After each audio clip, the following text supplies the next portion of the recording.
I've always wanted to have kids, and my first child is arriving very, very soon. Some people, though, they don't want to have kids, and I often wonder why that is. On today's show, I'm going to be joined by George Kritikos. I'm going to talk to him about some of the reasons why he doesn't want to have kids, some of the advantages and disadvantages. That's coming up right after this. Of course, hit that subscribe button.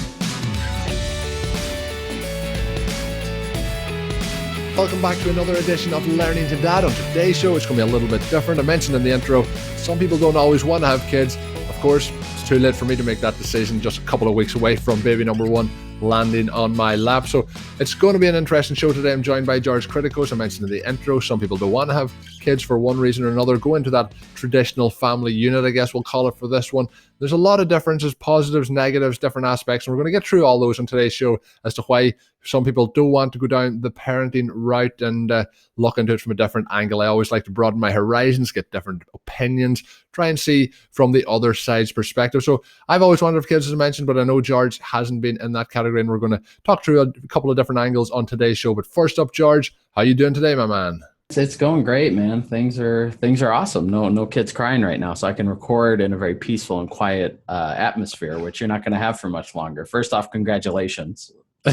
He throws out the congratulations after the comment. We were having some fun before we recorded, talking some different bits and pieces, and obviously there is definitely advantages to the non-children lifestyle that I know it's going to be changing for me, and I guess that the crying in the background is something that I'm going to have to get used to as we move forward in the future. But we'll start off, obviously, I mentioned you and your wife married. How long have you been married? And I know you do quite a bit of traveling together, but a little bit of the background on that side of things. Yeah, so we've been together about 7 years and married for about half of that time. So we've been together for a decent amount of time. We actually met 3 years prior to dating. So we met in graduate school and then kind of went our own ways and started working, and then just kind of reconnected and things just kind of fell into place from there. So it was very cool in that sense that it kind of circled back around. It's a nice story to be able to tell. But yeah, we've been together for a while, and we've moved around a bit together. So we definitely have had our fair share of situations. So we're not necessarily newlyweds that are just happy that we found somebody. So. Yeah, so I guess the first question I'm going to have from that perspective is, growing up in your family, was it a case that, well, actually it's interesting for us, as it was, when you had that conversation with her about not wanting to have kids, obviously that's a very difficult conversation to have if your other side of the relationship wants to have kids. Was that something you talked about very, very early on in this relationship? Yeah, that's a good question. So, just to date myself so that way people have an idea. So I'm 33 now. So we started dating, 26. Actually, our first date was like my wife's birthday, her 27th. So I have a pretty good idea exactly when we started dating. So we were a little bit older compared to maybe some other couples when they first start dating. So we did discuss it fairly early on. I was pretty certain that I didn't want to have kids. My wife, she's a single child. She doesn't have any siblings. So for her, it was a little bit more of a one or none type of situation, as she calls it. One kid or no kids, and that was kind of where she was at. And I think she wasn't necessarily decided at the time, but I was pretty certain with what I wanted, and so I felt it just made more sense to be honest and open with it early and provide kind of that. Because that's a big thing. It's not insignificant, and so I think you have to be fair to a partner, regardless of if you think it's going to go all the way and to marriage and moving in together and all those other touch points that happen throughout your life. So for me, it just made a lot of sense to get that conversation into kind of the atmosphere early on in the relationship. Yeah, because I know in our relationship and in many other relationships, people talk about, what size of a family a person wants. And if it's a case of like, if I want 3 kids and you want 1 kid, or you want no kids and I want 10 kids, like it's not really a long-term compatibility if there's a huge difference in that side of things. So it's something that needs to be talked about earlier on, whether it's that you want kids or don't want kids from that perspective. But was it something, George, that you felt always from an early age that it wasn't something that you wanted, you didn't want to have children? Was that something that came upon you very early in your life, or was it something that you just developed later on? Yeah, I think, I don't think I ever really had a very major urge to to have children, even in my teenage, as you kind of start dating and those things. I think those things start to really enter your mind more versus when you're really young. You don't think about any of that. You're kind of more worried about, what video game to play or where you want to ride your bike or things like that. So for me, as I kind of started dating and making more grown-up decisions, I think it just became clear to me that it wasn't necessarily something I wanted to have in my life. And, and truthfully, I wasn't sure if even marriage was something I wanted to have. And that obviously worked out. And so my wife will actually say, well, you didn't know about marriage, so how do you know about kids? And I said, well, I think it's a little bit different for me, at least. And, with marriage, you find the right person and everything. And there's honestly a fear of, if I did have a kid and my certainty of not wanting to have kids, maybe I question it at times, but if I did have a kid, there's no turning back. In that situation. You can't just return the kid. Or leave them at the mall or anything like that. So, it's a very definitive thing. And so for me, I never really felt a compelling urge. And anytime I question it, I just think to myself, if I'm not certain that I want to have a kid, it's very hard for me to consider it then. Yeah. And I think that's a very responsible outlook on it, because I've talked to people about, wanting to have kids, and obviously very early in the process of me doing this show, when I put it out on Twitter, you had got in contact and said if I wanted a different perspective. So we've been kind of working on this behind the scenes. But the thing that I found that I took away from your side of things was that, there's a lot of people in this world that have kids that definitely should not have them. And one of our episodes coming up with Matt Kelly, we talk about bad parenting and, what to do about that. So there's a lot of people out there that are bad parents that shouldn't have kids. And I just think that, if you are self-aware enough that you don't think that you want to have children, and obviously then that is just a huge responsibility from that perspective too. But there's a lot of people who I don't think should have that responsibility of having kids. So I do understand where you're coming from there. But when you look back to when you were younger, your childhood, do you think any of that there had a impact on your decision then to not want to become a parent? Do you think there was any influence there, or do you think that it's just a combination of everything as to how you developed as your life went on? Yeah, I definitely think there was influence there. I was on an episode of Matt Harmon's Backyard Banter when he was running that a few years back, and I spoke pretty extensively about my family, and I have a pretty tumultuous relationship with my family. I don't speak to my parents. I don't speak to my siblings. It's a pretty divided family at this point, and so definitely from an upbringing perspective, my father worked 16, 18 hours a day. So he wasn't really home very often.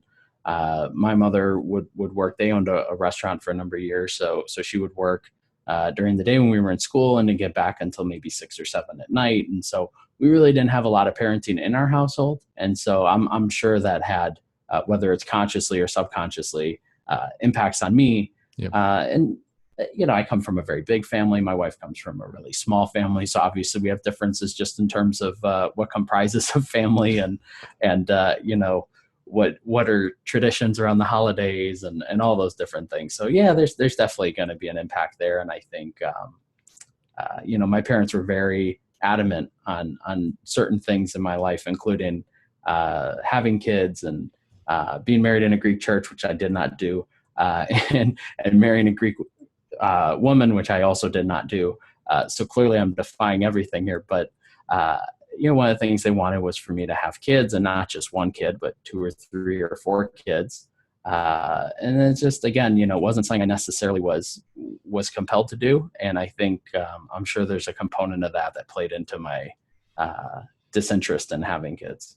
Yeah, and that there's something that does happen that, I've talked in this show about traditions and family traditions, but sometimes family traditions can be, not the ones that you want. Like I think about traditions as like small things that make people happy that aren't that important. But when you talk about how making sure that somebody has kids or making sure they marry a certain nationality, I think that there can make it very, very awkward. And then like sometimes you rebel against that. But the one thing then when you talk about, the expectation there, you talk about that your parents wanted you to have kids. Do you think that there's a stigma around becoming parents or to have kids? There is that expectation, particularly then when you go into marriage. Do you think there is that expectation there for that? And do you think that that's something that's unfair in modern society? Yeah, I think I think people view a lot of life as different milestones. It's always like, when are you going to graduate college, and then what job are you going to get, and when are you going to buy a home, and when are you going to get married? And so there's always kind of the next step and the next question. And I think after marriage, it's kids traditionally is that next step. And so we get asked it quite frequently, especially because, like I said, we're 33, so we're kind of at that age where either friends have kids or they're having kids, or both in some cases. So it definitely lands quite often. And, there's a certain inappropriate nature to asking that question, because you don't know individual situations. It could be the case where, someone can't have kids, or they've been trying, or, whatever that situation may be. And I think it's difficult to automatically assume that someone will have kids, and or that it's not a sore spot, just the way that anything else could be. So yeah, it's tough. And I think there are other stigmas around, not having a kid, not having any kids, we're selfish because we're not having kids, or, whatever it might be. So we definitely get a lot of that, which, not to be a martyr, because, that's not the worst thing that can happen, for sure. Yeah. But it's an interesting, kind of dichotomy that exists. People who have kids very clearly have their own stigmas attached to them as well. Yeah. And obviously a lot of parents like to complain about their kids, but they still love them, and everything like that. And it's the same for us. We're not having kids, but we obviously still love kids, and we have, friends with children, and nieces and nephews, and all those things in our life. So it's not so much that we hate kids or anything like that, which is one of my favorites. Although sometimes if you're at a restaurant and the kid's screaming, then sometimes you might hate the kid a little bit. But overall, I mean, it's interesting, just because it definitely shows some of the societal kind of expectations around, like you said, the traditional family, and kind of that progression in life, that if, you don't have a kid, does that mean you've stalled in terms of your, that whole step by step to happiness, or whatever, I guess, the end goal may be. And when you mentioned there, obviously, some people, if you ask it, it's quite a personal question to ask, because, like you mentioned, if you don't want to have kids, that's one thing, but maybe you're trying to have kids and you can't at that present moment in time. On this show, we've talked with Adam Rank, we talked with Mike Tagliere, and they both had kind of longer processes to have kids. So it's not always just a case of the person not wanting kids. So it is a difficult, a personal question that I wouldn't personally be asking to anybody.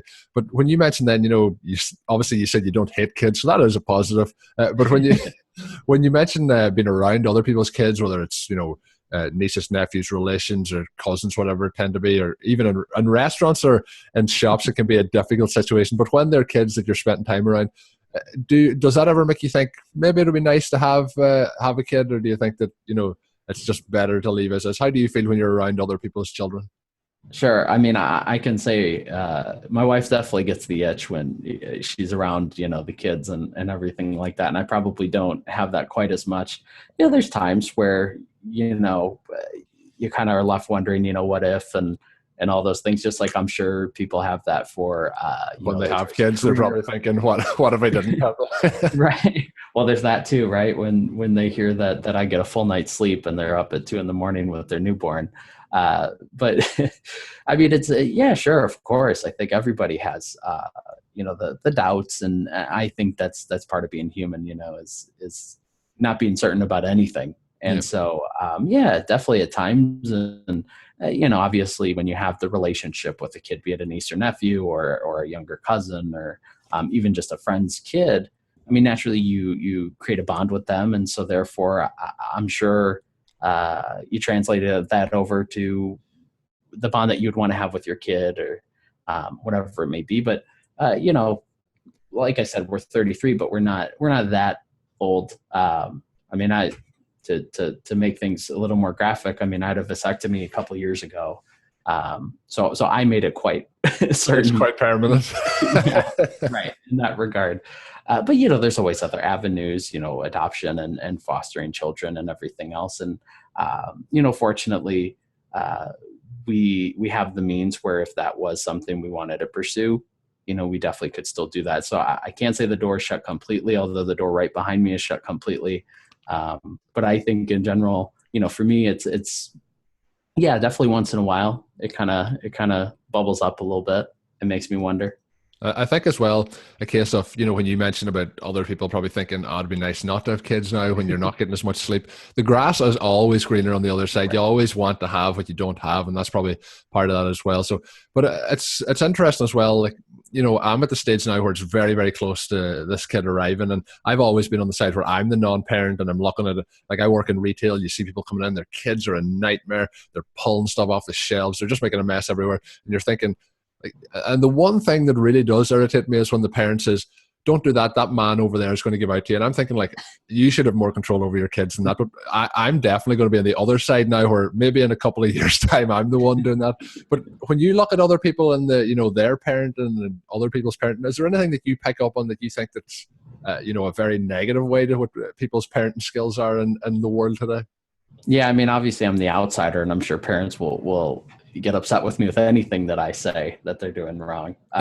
But I like I said, my parents owned a restaurant for a long time. It was one of those family restaurants. So I got to see kids growing up, and how they behaved in a very public place. And, obviously as an adult, seeing kids out. And I mean, I definitely think that the boundaries have changed, in terms of acceptable behavior in public and things like that. I mean, especially now with cell phones and all these devices. And I mean, I remember my parents would bring, a coloring book and crayons, not a device that makes noise to disrupt, other people. Or, I never was able to get away with screaming at the table or anything like that. I mean, my parents were not just the types that would tell you don't do it. They would remind you not to do it. So in a much more forceful way, which is, a whole separate issue. But yeah, I mean, there's definitely differences, and I mean, I don't have any tips necessarily for people, but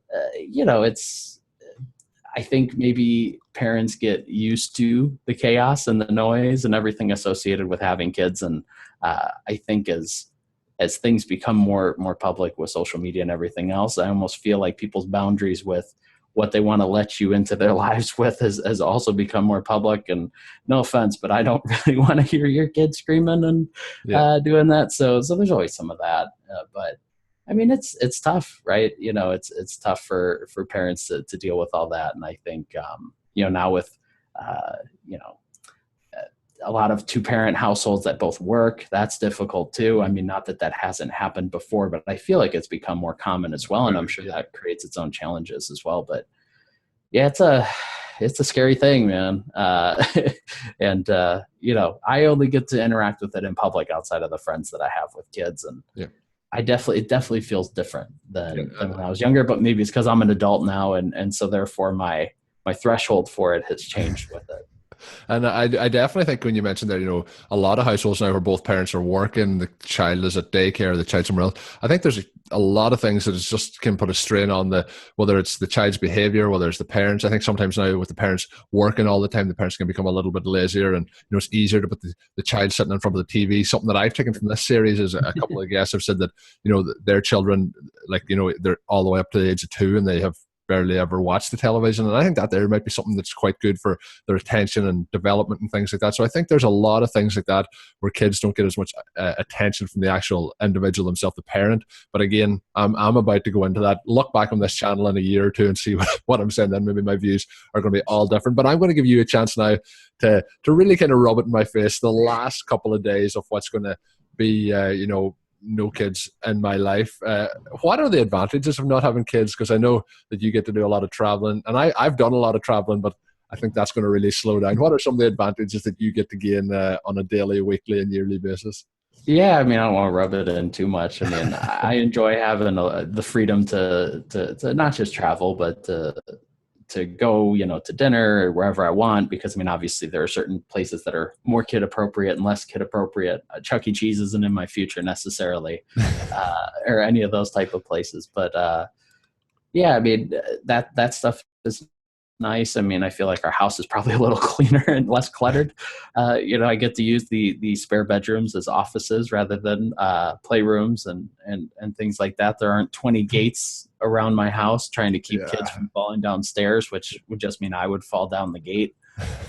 So I mean, there's some nice advantages to it, of course, but and then obviously the discretionary money associated with not having a kid, and I'm sure that's probably one of the biggest stresses for probably most of the guests that you've had is around college and the increase in college costs and everything else. And fortunately, I just worry about retirement instead of college, which I don't know which one's cheaper at this point. To be honest, they both seem like they're going to cost about $1 million these days, but. I mean, there's some nice advantages for sure. But on the flip side, there's disadvantages too. The advantages, you mentioned there, the cost of having kids seems to be crazy, worldwide, but like in Ireland as well. But just something that like it's a side topic, but the educational costs in America at the moment seem to just be absolutely crazy. Like it's expensive here in Ireland, but the main expenses, like, where you stay, your accommodation, the actual education part of it isn't as expensive. And when you look at what's happening in America, it just seems to be insane. But that's something that's obviously not part of this show. But the advantages of what you're saving in the long run against those costs, because I know myself just from doing a little bit of studying, they kind of reckon up to the age of 18 that it kind of costs in around $250,000 or euros to get to that point. So it's obviously a huge expense. And if you have that sitting in your bank account, it's obviously a nice little nest egg there for heading towards retirement. But and it's scary too, because in the US, maternity leave and paternity leave are so different than a lot of other places around the world. And from a cost perspective, obviously not working, but also not being paid, I'm sure is a very scary thing for new parents as well. I'm not sure what Ireland's maternity and paternity leave policies are, but I mean, here in the States, unless you have an employer who's very generous with that, I mean, you're saving up sick time and you're saving up, just in days that you don't have to pay for and all these different things. And I mean, that's terrifying to me. And I'm sure parents that probably feel the same way. And it's sad that that's the way it is. And, I'm not saying that companies should give a year off, but you look at the policies in other countries and it seems like there's probably a little more we could do there. And I'm sure that's another stressor, which, I'm already kind of starting to lose it slowly, the hair. So, I'd like to keep that erosion to a minimum if I could. Yeah, I'm the opposite way. Mine just coming from the back forward, so it's covered up here on the camera. But when you mentioned there in Ireland, for anyone that didn't know, it's paternity leave is 2 weeks leave, but it's not paid by your boss; it's paid by the government. It's kind of half of a weekly wage, so it is something that keeps you going. You get money when you're not working, so that is something. Women tend to get in around 6 months, which again isn't a full salary, but again, when you're not working, you're staying home, you're looking after the child. It is something that helps with those costs. So there is throughout the world a lot of different advantages. I think America at the moment, just with the healthcare system, with the school system, there's a lot of stress on the economy. So, we'll leave that to the business podcast to talk about. But another question I've been asking on the series, and it is talking about pets. I know there's a couple of pets over there. So obviously you don't hate pets and you don't hate kids. We just want to make that clear on the show. But what's the pet situation like over there? Yeah, so we got a mini dachshund puppy about would have been about 4 months ago now, almost to the day. So we've had him now for about 4 months. So he's 6 months old now.